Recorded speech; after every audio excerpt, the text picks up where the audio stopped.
Hey everyone, welcome back. Is the UBS Mobile Banking draining your iPhone's battery even when you're not actively using the app?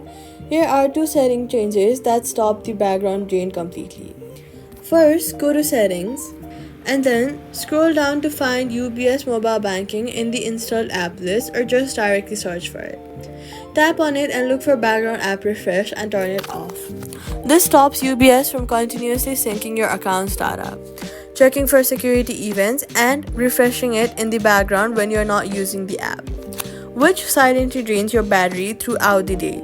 After turning that off, go back to your settings, scroll down to Privacy and Security, tap on Location Services, then scroll down to find UBS Mobile Banking, tap on it. If it's set to Always, change it to while using the app or never.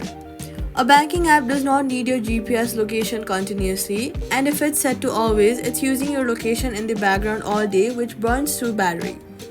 After both changes, check Settings, go to Battery, and scroll down to see UBS battery uses. It will be noticeably lower. So all you've got to do is go to Settings, go to UBS, background app refresh, turn it off. Privacy, Location Services, and UBS will set to while using app. Battery drain from UBS will be stopped, and that's it. Subscribe for more banking fixes.